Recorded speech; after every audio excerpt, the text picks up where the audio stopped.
Hey everyone, welcome back to another late night dive into Reddit's creepiest corners. Today's lineup is chilling, shocking, so grab a drink, grab a snack, get comfy, and let's get into these twisted Reddit stories. Oh, and if you enjoy these stories, smash that like button and subscribe. You don't want to miss what's coming next. I got lost in a movie theater bathroom. It was just a regular weekend day. In the evening, I went to the movies with my girlfriend to watch a film. Some lame horror, but it was the last thing playing, so we went. We were the only two people in the theater for the entire screening.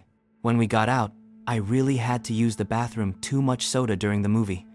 My girlfriend said she didn't need to go and would wait for me outside, right by the restroom entrance. The restroom was pretty standard, urinals and stalls. I've never liked using urinals, so I went into one of the stalls to relieve myself. Only a moment passed before someone else came in. I was a little surprised. Who could it be? The whole theater had seemed deserted. Still, I finished what I was doing, not thinking too much of it, until the person entered the stall next to mine. These stalls were the kind that are open at the bottom, so you can see if someone's really inside. That's when I got my second shock. A leg was sticking out from the neighboring stall, positioned like the person was standing facing the wall between us. His legs were filthy. He had no shoes on. His toenails were long and yellowed. Horrified, I barked out, "What the hell are you doing?" No answer. I tried to finish up as fast as I could. The whole situation was creeping me out. That's when I heard a man's voice familiar somehow, though I couldn't place it. He just said, "Finally, it's over." And that's when panic completely took over. I zipped up and stormed out of the stall, ready to punch whoever was out there.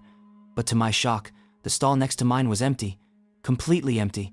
There wasn't a soul in the restroom besides me. That freaked me out even more. I washed my hands quickly, splashed cold water on my face, hoping to pull myself together.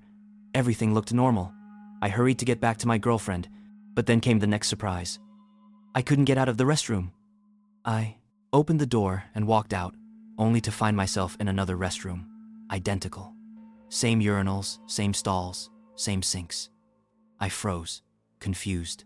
Maybe I just walked through two doors without realizing it? I went through another. Same thing. Again. Identical bathroom. Something's wrong, I thought. I turned back and tried to go out a different way. Same again. A restroom. I passed through 3 or 4 doors. No change. That's when real panic set in. "What now?" I muttered. I pulled out my phone. They'll think I'm crazy, but I'll call for help. No signal, no bars, nothing.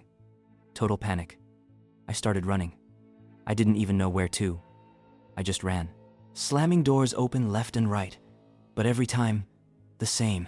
Just another bathroom. I don't know how far I went or how many restrooms I passed through. I just kept walking. Walking and walking until my legs gave out. I had no idea how long I'd been in there. There were no windows, no clocks, and my phone still frozen at 9:45 p.m. The same time. Every time I checked, it felt like forever. The rooms were all the same. Each one opening into the next, leading nowhere. Eventually, exhausted, I collapsed. I opened another door and saw yet another familiar restroom. No matter how disgusting the floor was, lying down on it felt weirdly comforting. I fell asleep right there, sprawled across the tiles. I don't know how much time passed before I woke up. My phone had finally died, so I couldn't even see the usual 9:45 anymore. But my cracked lips and gnawing hunger told me one thing for sure. I'd been trapped in this nightmare for a while, and as hopeless as it felt to wake up still in that bathroom, I knew I couldn't just stay there. I had to get out somehow, even if the door wouldn't let me.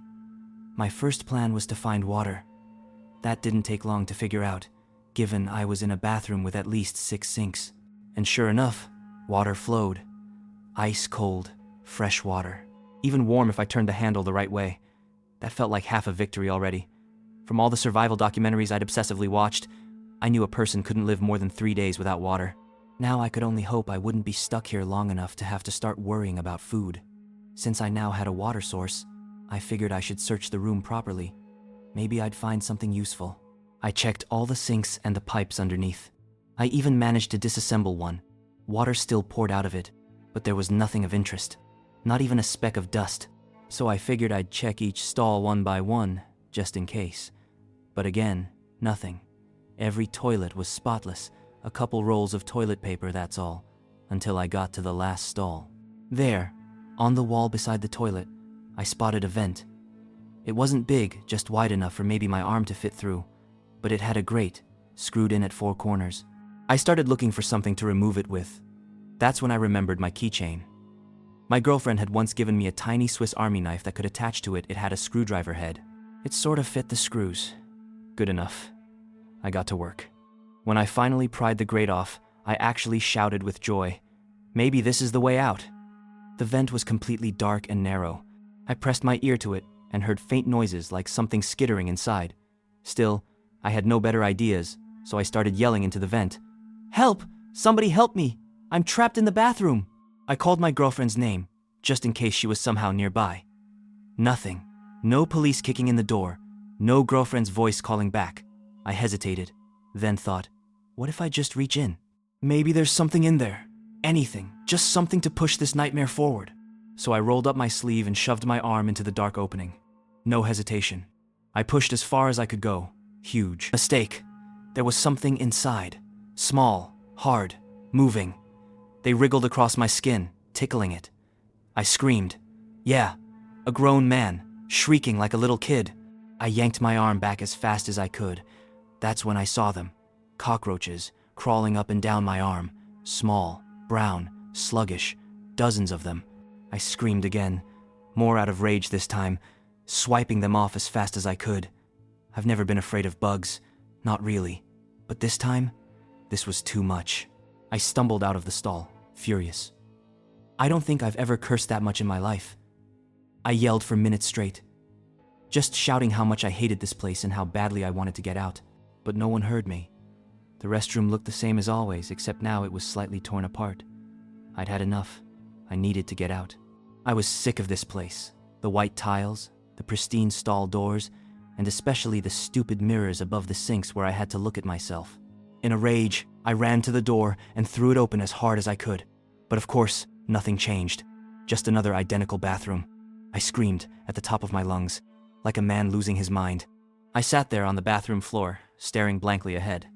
To my right, I'd propped open the exit door with a trash can and saw that behind it was just another bathroom.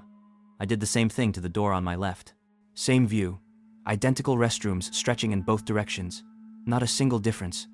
I considered bracing open more doors in each direction, but honestly, I didn't have the energy anymore. And now I had a new problem anyway. Hunger. Deep, clawing, maddening hunger. I had no idea how long I'd been there. At some point, I'd fallen asleep again. I had realized that if I lay completely still on the floor, the motion sensor lights would switch off, so I could sleep normally. The dark even helped me trick myself into feeling like I wasn't really stuck in a bathroom at all. But this time, waking up, the hunger hit hard. I felt weak, powerless.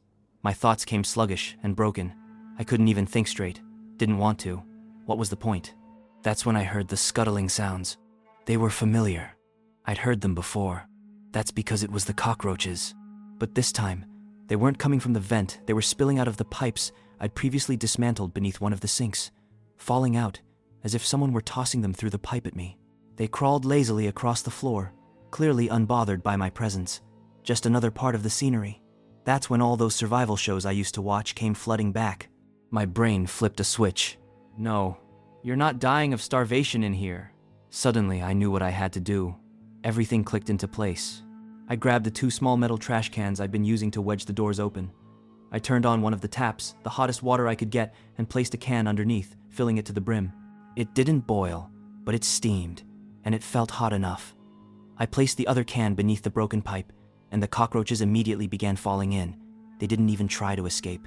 It was like they were waiting for it. My next brilliant idea? Gut them. I mean, you don't eat just any part of an animal, right? Probably the same goes for bugs. So, I pulled out my tiny Swiss Army knife once again, proving to be incredibly useful, and started butchering them, one by one. I sliced off anything that didn't look edible. Anything too hard. Anything that seemed like armor or shell. What was left were soft, pale, fleshy little chunks. Looked like, I don't know, chicken? I told myself it might taste like chicken too. I forced myself not to think about the guts running down my hand, or the rotting smell they gave off. I just dropped the little edible bits into the hot water, one by one, hoping the bath might at least make them feel cleaner, easier to swallow. Soon, 40 or 50 bits of cockroach meat floated in the steaming can, and I'll admit something, I was proud of myself. I felt like a proper survivor. Not lost in the Amazon rainforest, no. Just lost in an endless public restroom. But now came the hard part, actually eating them. I grimaced. I stalled. But my stomach twisted with hunger again, and I had no choice. Surprisingly, it wasn't that bad. Worse than I expected in some places, bitter, mostly where I hadn't cleaned them well enough. I spit those parts out. But the rest? I got it down. I couldn't believe I was sitting on a bathroom floor, eating half-cooked cockroach meat like soup. But I felt full. Kind of. Enough to think clearly again. Back to the real goal. Getting out of here. Maybe I'd missed something. A clue. A crack. Something. So I kept going. One bathroom after another. Trying to spot even the tiniest difference. I don't know how long that lasted. At some point, I fell asleep again just from exhaustion. But I did learn some things. Every room is the same. Every sink, every stall, every mirror. Exactly the same. Except they're not in a loop. I'm not walking in circles. These rooms open into each other. Forward, not backward. I tested it. I marked a stall. Walked through a few more bathrooms. Came back. The mark was still there. So, I am moving. Just not toward anything I understand. Also, water's always available. Cockroaches too. So, like it or not, I've got food and water covered. As far as survival goes, I'm fine. Well, sort of. I mean, raw cockroach meat isn't exactly good for digestion, but it was either that or starve. After waking from what I think was my second nap, I made a decision. Judging by my stubble, I'd been in here 4 or 5 days already and I still hadn't found an exit. That's when I decided to go as far as I physically could. I don't even know how the idea hit me, but I'd counted. There were 4 toilet stalls and 5 urinals per room. I multiplied them, 20. So from then on, I'd move forward 20 bathrooms at a time. After each 20, I'd stop, make dinner, if you can call it that, drink, rest, and check if anything had changed. And that's what I did, marching forward, clinging to some absurd little math-based system, hoping it might lead me out of this place. I found nothing, no change, no clue, no exit. I didn't even know how long I'd been walking this pattern, moving through these bathrooms in sets of 20. My beard had grown out. I tried trimming it with my tiny pocket knife, with mixed results. My hair too. I cut it as best I could. My body had withered. I was thin, gaunt. I'd lived off cockroaches for I didn't know how long. My clothes were ragged and filthy, even though I washed myself every 20th room using the lukewarm tap water and the refilling soap dispensers. I even cleaned my clothes sometimes. As much as I could, at least. But it was wearing me down. The endless repetition. The same white tiles, the same stalls, the same damn mirrors showing me a ruined man, a wreck. A ghost of what I used to be. I reached my 20th bathroom again, who knows the number anymore, and collapsed on the floor. Every emotion I'd bottled up hit me at once. Sorrow, rage, hopelessness. I sat there, broken, sobbing. Then the fury came. I stood up, as best I could, and I went berserk. I tore at the stall doors, ripped the toilet paper from the holders, kicked and punched the sinks, smashed everything in sight. I picked up a trash can and shattered the mirrors. I didn't want to see myself anymore. I yanked a pipe loose again and used it like a club. I shattered the tiles. I cracked a toilet into pieces. Water spilled from every surface I'd broken. The stalls were hanging half off their hinges. I sat there, panting, dripping, a shattered man in a shattered room. Then I heard something, a sound. Not the rustle of cockroaches. No, this was different. Louder, something bigger. I followed it. It came from the shattered toilet, from the pipe. Scratching, clawing. I grabbed the pipe and smashed the porcelain even more until I found the sewage drain. The sound was louder now, but when I looked in, nothing. No point in being cautious anymore. I reached in, and something bit me. A flash of pain. I yanked my hand out, and a medium-sized rat was dangling from my finger, gnawing furiously. I screamed and flung it against the wall. Its skull burst like rotten fruit against the tiles. I stood there, hand bleeding, blood mixing with the leaking water and the rat's smashed body. What happened after that? I won't describe. Even if I wanted to, I don't think I could. My mind broke in ways I don't want anyone else to ever understand. Sometimes I was aware of myself. Sometimes it felt like someone else was in control. I stopped washing, stopped trimming anything, started eating rats, stopped cleaning the cockroaches. My bitten finger got infected, badly. So, half-conscious, I bit down and sawed it off with my knife. I wrapped the stump in toilet paper, kept it as clean as I could. But I didn't know how long I'd been here. Months, years. I looked like a homeless man, maybe worse. But I didn't care.